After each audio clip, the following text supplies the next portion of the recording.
Hi friends, welcome back to my channel. ఈ స్టోరీకి writer SNMR Sridhar గారండి. శ్రీధర్ గారి అన్ని స్టోరీస్ కి కాపీరైట్స్ వర్తిస్తాయి. ఆయన పర్మిషన్ లేకుండా యూట్యూబ్ లోనే కాదు మరే ఇతర సోషల్ మీడియా నెట్వర్క్ లో కూడా ఆయన స్టోరీస్ ని అప్లోడ్ చేయడానికి వీల్లేదు. దయచేసి అలా చేయకండి ఫ్రెండ్స్. అలా చేస్తే లీగల్ గా చాలా ప్రాబ్లమ్స్ ఫేస్ చేయాల్సి వస్తుంది. అలానే ఈ స్టోరీస్ చదువుతున్న వాళ్ళైనా వింటున్న వాళ్ళైనా మీరు మరే ఛానల్లోనైనా శ్రీధర్ గారి స్టోరీస్ ని చూసినట్లయితే వెంటనే నాకు కామెంట్ బాక్స్ లో మెసేజ్ చేయండి. ఇది పూర్తిగా శ్రీధర్ గారి ఛానల్ అండి. కేవలం ఆయన స్టోరీస్ మాత్రమే ఇందులో ఉంటాయి. కానీ కొంతమంది పేర్లు మార్చి వేరే ఛానల్స్ లో ఆయన స్టోరీస్ ని అప్లోడ్ చేస్తున్నారు. మీరు కానీ అలా చూసినట్టయితే ఇమ్మీడియట్ గా నాకు మెసేజ్ చేయండి. ఇక లేట్ చేయకుండా వీడియోలోకి వెళ్ళిపోదాం ఫ్రెండ్స్. ఎస్ఎన్ఎంఆర్ శ్రీధర్ గారు రాసినటువంటి మనోభిరాముడు 60వ భాగం. MS road, Bengaluru. Hotel Taj ముందు కార్ ఆపాడు Ram. Only high class people మాత్రమే వచ్చే లగ్జరీ రెస్టారెంట్ అవడంతో ఎంట్రన్స్ లో దాదాపు 10 అంతస్తుల బిల్డింగ్ ముందర స్విమ్మింగ్ పూల్, నైట్ టైం అవడంతో చూడగానే ఆకట్టుకునేలా ఉన్న లైటింగ్ తో కళ్ళు జిగేల్మనేలా ఉంది ఆ ప్రదేశమంతా.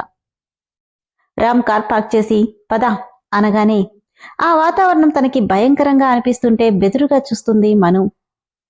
ఏంటలా చూస్తున్నావు? పద, అసలు నిజాలేంటో నువ్వు తెలుసుకోవాలిగా అంటూ రామ్ ముందు నడుస్తుంటే భయంగా అతడి వెనకే అడుగులేస్తుంది మను. ఎస్ఏఆర్ కంపెనీ బిజినెస్ మీటింగ్స్ కి కొత్త ప్రాజెక్ట్ సైన్ చేయడానికి రెగ్యులర్ గా ఇక్కడికే వస్తుండడంతో రామ్, అభి, గాయత్రి అక్కడి వాళ్ళందరికీ కొత్త కాదు. రిసెప్షన్ లోకి వెళ్లి హలో మిస్టర్ దయానంద్ అంటూ మేనేజర్ ని పలకరించారు. Hello sir, how are you అంటూ అతను విష్ చేస్తే ఫైన్, మీరెలా ఉన్నారు? ఫైన్ సార్, మీటింగ్ ఏమైనా ఉందా సార్? అలాంటిదేమీ లేదు. అలాగా అంటూ మను వైపు చూసి మరీ అన్నట్లుగా నసుగుతుంటే అది కొంచెం పర్సనల్ పని మీద వచ్చాను. ఇక్కడ రెజీనా అని అమెరికన్ ఇక్కడే స్టే చేస్తుంది.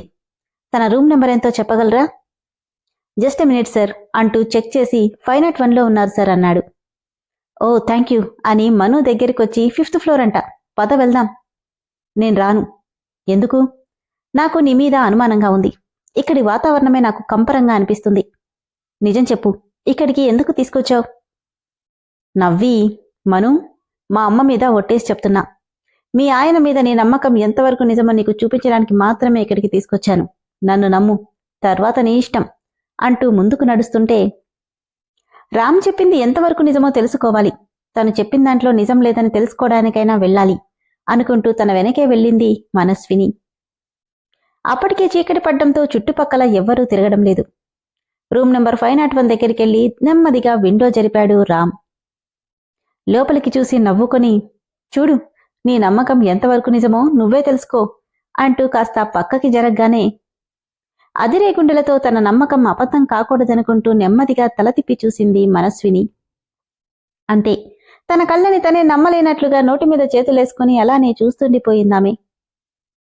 అభి షర్ట్లెస్ గా బెడ్ మీద ఎక్కిరగా ఉంటే తన మెడ చుట్టూ చేతులేసి బెడ్ మీద మోకాళ్లపై కూర్చుని ఏదో చెప్తూ అభి ఫేస్ మీద మొత్తంగా ముద్దులు పెడుతుంది రెజీనా. తన భుజాలు పట్టుకుని ఏదో చెప్తున్నాడు అభిరామ్. గ్లాస్ విండో వల్ల వాళ్ళ మాటలేవి వినిపించట్లేదు. జస్ట్ కొద్దిగా కర్టన్ ఓపెన్ అవ్వడం వల్ల లోపలదంతా కనిపిస్తుందంతే. రెజీనా నవ్వుతూ అభితో సహా బెడ్ మీద పడిపోవడంతో ఇద్దరు ఒకరి మీద ఒకరు పడిపోయారు. రెజీనా మీద నుండి అభి పక్కకి జరగగానే ఆమె అతని మీదకెక్కి తన పెదవుల్ని అభి పెదవులతో జత చేసింది. ఆ అనుకుంటూ కళ్ళు మూసుకుని 2 అడుగులు వెనక్కి వేసి అటువైపు తిరిగింది మను. గొంతులో నుండి ఏడుపు కూడా పెగిలి రావట్లేదు. అభి ఎలాంటివాడో తెలిసాక తనని తలుచుకున్నా భయమేస్తుంటే చిన్నపిల్లలా గుక్క పెట్టి ఏడుస్తుందామె. ఇప్పుడేమంటావు మను? మీ ఆయన శ్రీరాముడు కాదు, శ్రీకృష్ణుడు. ఆయన కృష్ణలీలలు కళ్ళారా చూశావుగా. నేను చెప్పింది ఇప్పటికైనా నిజమని నమ్ముతావా అంటుంటే వర్షిస్తున్న కళ్లతో తననే చూస్తుంది మను. నా ప్రేమని కాలదన్నుకొని కాపురం చేయడానికి నిన్ను పెళ్లి చేసుకుంది రాముడు కాదు, రావణాసురుడు. ఇప్పుడు చెప్పు, వాడి కోసమా నా ప్రేమని వద్దంటున్నావు? ఆమె సున్నితమైన చెంపల మీద నిమురుతూ, నీ మనసు పువ్వు కంటే సున్నితమైంది మను. దాన్ని గాజుబొమ్మలా చూసుకునేవాడు కావాలి. అంతేకాని ఇలాంటి వాడితో నీలాంటి అపరంజి బొమ్మ కలిసుండలేదు. ఇది నిజం. ఇప్పటికైనా మించిపోయింది లేదు. నా మాట విను. ఈ బాధ నువ్వు భరించలేవు. వీటన్నిటికీ దూరంగా నిన్ను తీసుకెళ్లిపోతాను. నాతో వచ్చేయి అంటుంటే తన వైపు ఒకసారి విరక్తిగా నవ్వి ఒక్కో అడుగు వేసుకుంటూ కన్నీళ్లతో బయటికి నడిచింది మను. వెళ్తున్న తన వైపే చూస్తూ, నువ్వు బాధపడినా ఇదే నిజం మను. నిన్ను బాధ నుండి తప్పించడానికే నేను చెప్పింది వినమంటున్నా అనుకుంటూ తన వెనకే వెళ్ళాడు రామ్. రెస్టారెంట్ నుండి బయటికి వచ్చేసి ఎటు వెళ్తుందో ఎక్కడికెళ్తుందో కూడా తెలియకుండా చీకట్లో నడుస్తూ వెళ్ళిపోతుంది మను. మను మను అంటూ వచ్చిన రామ్ కి తను రోడ్డు మీదకి వెళ్ళిపోవడం చూసి పరిగెత్తుకుంటూ వెళ్ళాడు. కనీసం కల్లో కూడా అభిని అలా ఊహించుకొని మనుకి ఇదొక పెద్ద షాక్. ఆ షాక్తో కంట్లో కన్నీళ్లు కూడా రానంతగా గుండె బరువెక్కిపోయింది. ఎదురుగా వస్తున్న వెహికల్స్ ని కూడా పట్టించుకోకుండా శూన్యంలోకి నడుస్తున్న మనుకి పదే పదే అభిరామ్ మరో అమ్మాయితో ఉండడమే గుర్తొస్తుంటే వెనకే వస్తున్న ఒక లారీ హారన్ కొడుతున్నా వినిపించట్లేదు ఆమెకు. సరిగ్గా లారీ 10 అడుగుల దూరంలో ఉండగా వెనకే వచ్చిన రామ్ మను అంటూ చెయ్యి పట్టుకుని పక్కకి లాగేశాడు. బుద్ధుందా నీకు? ఏం చేస్తున్నావో తెలుస్తుందా అంటున్న ఆమె నుండి ఎటువంటి రియాక్షన్ లేదు. చెంప మీద తడుతూ కమాన్ మను, స్పీకౌట్, ఏడుపొస్తే ఏడ్చేయి, అంతేకాని ఇలానే ఉంటే నీ గుండె భారం పెరిగిపోతుంది అంటున్నా కూడా ఆమె ఏమీ మాట్లాడకపోవడం. ముందుకెరుండి పదా అంటూ తన చెయ్యి పట్టుకుని లాక్కెళ్ళినట్టే తీసుకెళ్లి కారులో కూర్చోబెట్టాడు. డ్రైవ్ చేస్తూ మనుని గమనిస్తుంటే వెనక్కి ఆనుకొని ఎక్కడో బయటికి చూస్తుంది. తన సిచ్యువేషన్ అర్థమై ఒక్క మాట కూడా మాట్లాడలేదు. మాన్షన్ రాగానే కార్ పార్క్ చేసి డోర్ ఓపెన్ చేసి దిగు మను అనగానే సైలెంట్గా లోపలికెళ్ళిపోతుంటే తన వైపే చూస్తూ నీకిప్పుడు కావాల్సింది ఒంటరితనమే మను, అదే నీకు ఏ దారి కరెక్ట్ అనేది తెలుపుతుంది అనుకున్నాడు రామ్. మను, ఎక్కడికెళ్ళావే ఇంతసేపు అని అరుంధతమ్మ అంటుంటే మౌనంగా ఉంది. ఏమైందమ్మా, మాట్లాడవేంటి, నీ మొహమేంటి అలా ఉంది అంటుంటే బాధగా ఆవిడ వైపు చూసింది. నానమ్మ, గుడికెళ్ళొచ్చింది నానమ్మ, అక్కడంతా ఫుల్ రష్గా ఉంది, దారిలో కనిపిస్తే నేనే తీసుకొచ్చాను అంతే అన్నాడు లోపలికొచ్చిన రామ్. అలాగా, కారు తీసుకెళ్ళమ్మా అంటే వినదు కదా, వెళ్ళు, బాగా లేట్ అయింది, వెళ్ళి నిద్రపో అనడంతో సైలెంట్గా వెళ్ళిపోయింది. ఇప్పుడు నీ పరిస్థితి ఎలా ఉంటుందో ఎవ్వరూ ఊహించలేరు మను, కానీ నిన్నిలా వదిలేయలేను అనుకుంటూ రామ్ అక్కడి నుండి వెళ్ళిపోయాడు. రూంలోకెళ్లిన మను డోర్ వేసుకుని డోర్కి ఆనుకుని కూర్చుండిపోయి గుండె లవిసేలా ఏడుస్తుంది. ఎంత ఏడ్చినా తీరని బాధ. తన భర్త మరొకరితో ఉండడం తట్టుకోలేకపోతుంది. ఈ బాధ నేను భరించలేను, అతన్ని ఏ రోజు నేనిలా ఊహించలేదు అని ఏడుస్తుంటే తన నుండి బయటకొచ్చింది అంతరాత్మ. ఎందుకేడుస్తున్నావు మను అని అడిగింది. ఎందుకేంటి, ఆయన ఎలాంటివాడో తెలిసాక ఏడవకి ఇంకేం చేయాలి, దీనికెందుకు ఏడుపు, నా భర్త పరాయిదాంతో తిరుగుతుంటే ఏడవద్దా? భర్త? ఇదెప్పటి నుండి? అసలు నువ్వు అతన్ని ఏ రోజైనా భర్తగా అనుకున్నావా? కేవలం మీ నాన్న అవసరం తీర్చడం కోసం పెళ్లి చేసుకున్నావు అంతే కదా? అంతే కదానా? అంతేగా మను, భర్త అంటున్నావు, కనీసం అతని మనస్తత్వమేంటో, ఎందుకు నీతో అంత కోపంగా ఉంటున్నాడో ఏ రోజైనా తెలుసుకునే ప్రయత్నం చేశావా? ఇప్పుడేదో రామ్ నిన్ను టార్చర్ పెడుతున్నాడని భర్త అంటూ అభి గురించి ఆలోచిస్తున్నావు, లేదంటే తనొక గదిలో నువ్వో గదిలో, నీ జోలికి రాకుంటే అంతే చాలు అనుకుంటూ హ్యాపీగా ఉండేదానివి అంతే కదా అని అడిగింది అంతరాత్మ. అవును, అలానే ఉండేదాన్నేమో, కానీ నాతో ఎలా మాట్లాడినా ఎలా ప్రవర్తించినా అతను నాకు తాళి కట్టిన భర్త. ఎంత వద్దనుకున్నా అతన్ని మరో అమ్మాయితో చూసి నేనెలా తట్టుకోగలను? అతనెలాంటి వాడైతే నీకేంటి చెప్పు, నీకతనంటే ఇష్టం లేదు కదా, ఇలానే కంటిన్యూ అయిపోతూ ఓ బొమ్మలా. అతని మీద ఇష్టమున్నా లేకున్నా ఈ తాళి మీద నాకు గౌరవముంది, ఇది కట్టినవాడు నాకు మాత్రమే కావాలనుకుంటాను, అంతేకాని ఇలా అనుకోలేదని బాధపడుతుంటే, అయితే నువ్వు అతన్ని ఇష్టపడుతున్నావా, భర్తగా ఒప్పుకుంటున్నావా అని అడిగింది అంతరాత్మ.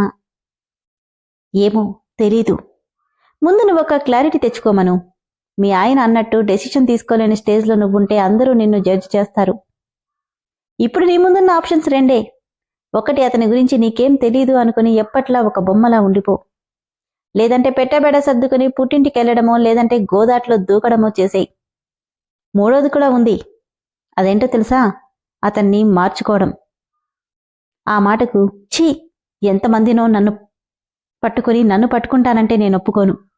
మనసు లేకుండా మరబొమ్మలా తనకి నచ్చినట్టుగా వాడుకునే వాడితో నేను కాపురం చేయలేను అని ఏడుస్తుంటే, అది కాదు మను, ఇక చాలు, నువ్వేం చెప్పకు, వెళ్ళిక్కడి నుండి అని గట్టిగా అరుస్తూ కింద కూర్చొని బెడ్ మీద తలపెట్టి ఏడుస్తూ ఉండిపోయింది మను.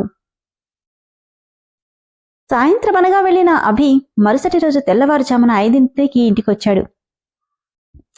అబ్బా, ఫుల్ టైర్డ్ అయిపోయాను అనుకుంటూ డోర్ ఓపెన్ చేసుకుని వచ్చి లైట్ ఆన్ చేయగానే సోఫాలో తల వెనక్కి వాల్చి సీలింగ్ వైపు చూస్తూ ఉంది మను. రాత్రంతా ఏడ్చిందానికి గుర్తుగా కళ్ళు ఉబ్బిపోయి ముఖమంతా వాచిపోయి ఉంది. కళ్ళ నుండి కారిన కన్నీటి చారికల గుర్తులు కనిపిస్తుంటే దగ్గరికొస్తూ, ఏమైంది మను, అలా ఉన్నవేంటి, హెల్త్ ఏమైనా బాలేదా అని అడిగాడు. పైకి లేస్తూ నిప్పులు చెరిగే కళ్లతో చూస్తుంటే తనలో మార్పు స్పష్టంగా కనిపిస్తుంటే, ఏమైంది అని సీరియస్గా అడిగాడు అభిరామ్. నన్నెందుకు పెళ్లి చేసుకున్నావు? ఎప్పుడు మీరు అని పిలిచే మను ఇప్పుడు నువ్వు అంటుంటే కొద్ది కొద్దిగా మ్యాటర్ అర్థమవుతుంది అభిరామ్కి. ఏమన్నావు? నన్నెందుకు పెళ్లి చేసుకున్నావు? సీరియస్గా ఆమె వైపే చూస్తున్నాడు. అభి షర్ట్ కాలర్ పట్టుకుని కన్నీళ్లతో గట్టిగా అరుస్తూ, చెప్పు, నన్నెందుకు పెళ్లి చేసుకున్నావు? ఏమైంది, ఎందుకలా అడుగుతున్నావు? నీ గురించి నిజమేంటో తెలిసింది అని గట్టిగా అరిస్తే, పిచ్చిగానే పట్టిందా మను?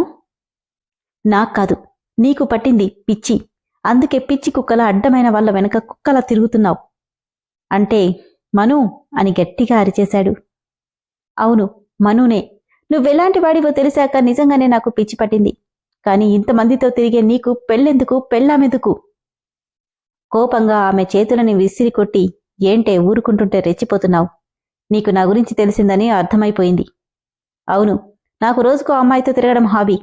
నా కంటికి నచ్చితే ఎవ్వరినీ వదిలిపెట్టను. వాళ్లతో బెడ్షీట్ చేసుకుని తీరుతాను. Because it's my life. ఇక నిన్ను పెళ్లి చేసుకోవడం అంటావా? ఎంతమందితో తిరిగినా పెళ్ళాం ఒకటి కావాలిగా. నీకు డబ్బు అవసరం, యూజ్ చేసుకున్నాను, దట్స్ ఇట్. అంటే కేవలం ఇంట్లో పని మనిషిలా ఉండడానికి నన్ను చేసుకున్నావా?